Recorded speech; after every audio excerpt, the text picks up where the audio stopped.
5 വർഷത്തെ കാത്തിരിപ്പിനൊടുവിൽ അയ്യപ്പൻകോവിൽ മേരികുളം ആറേക്കർ ഇലവുങ്കൽ ബിജുവിന്റെ മകൾ നന്ദനയ്ക്ക് ആധാർ കാർഡിന്റെ പകർപ്പ് കയ്യിൽ കിട്ടി. ആധാർ കാർഡ് ശരിയായിട്ടുണ്ടെന്ന് ബുധനാഴ്ച രാവിലെ 11 മണിയോടെ IT മിഷന്റെ മെസ്സേജ് ഫോണിലെത്തിയിരുന്നു.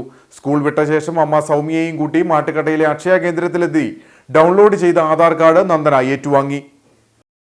5 വർഷമായി അക്ഷയ സെന്ററുകൾ കയറിയിറങ്ങിയിട്ടും ആധാർ കാർഡ് കിട്ടാതെ വിഷമിച്ച നന്ദനയുടെ ബുദ്ധിമുട്ട് മാധ്യമങ്ങൾ കഴിഞ്ഞ ദിവസം റിപ്പോർട്ട് ചെയ്തിരുന്നു.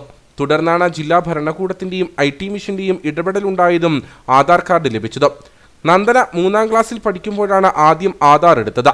ഹൈസ്കൂളിൽ എത്തിയപ്പോൾ സ്റ്റൈഫൻഡ് ലഭിക്കാൻ പുതിയ ആധാർ വേണമെന്ന് അധികൃതർ അറിയിച്ചു. തുടർന്ന് അക്ഷയ സെന്ററിലെത്തി വിവരങ്ങൾ അപ്ഡേറ്റ് ചെയ്തു.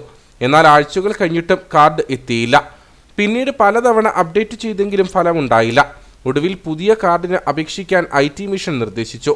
എന്നാൽ പഴയ കാർഡിലെ വിവരങ്ങൾ നിലവിലുള്ളതിനാൽ പുതിയ കാർഡിനുള്ള അപേക്ഷ അപ്ഡേറ്റ് ആയില്ല.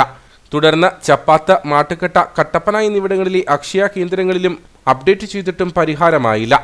പുതിയ ആധാർ കാർഡ് കിട്ടാത്തതും റദ്ദായതിനാൽ പഴയ ആധാർ ഉപയോഗിക്കാൻ കഴിയാത്തതും മൂലം +1 വിദ്യാർത്ഥിയായ നന്ദനയ്ക്ക് 5 വർഷത്തെ വിദ്യാഭ്യാസ സഹായം കിട്ടിയില്ല. ആധികാരിക രേഖയായ ആധാർ കാർഡില്ലാതെ എങ്ങനെ മുമ്പോട്ട് പോകാൻ കഴിയുമെന്ന് വിഷമിക്കുമ്പോഴാണ് നന്ദനയുടെ ബുദ്ധിമുട്ട് വാർത്തയായത്. തുടർന്നാണ് അധികൃതരുടെ ഇടപെടൽ ഉണ്ടായതും നന്ദനയ്ക്ക് ആധാർ കാർഡ് ലഭിച്ചതെന്നും നന്ദനയുടെ അമ്മ പറയുന്നു. ആധാർ കിട്ടിയതിൽ ഭയങ്കര സന്തോഷമുണ്ട്. ഈ 5 വർഷം നടന്നിട്ട് 3 ദിവസം കൊണ്ട് ഒപ്പിച്ച് കിട്ടി. അതിന് വലിയ സന്തോഷം. എവിടെയാണ് പിഴവ് സംഭവിച്ചതെന്ന് ആർക്കും അറിയില്ല. 5 വർഷത്തെ വിദ്യാഭ്യാസ സഹായം നഷ്ടമായെങ്കിലും നന്ദനയ്ക്കും കുടുംബത്തിനും പരാതിയില്ല. ആധാർ കാർഡ് കയ്യിൽ കിട്ടിയല്ലോ എന്ന സന്തോഷത്തിലാണ് കുടുംബം.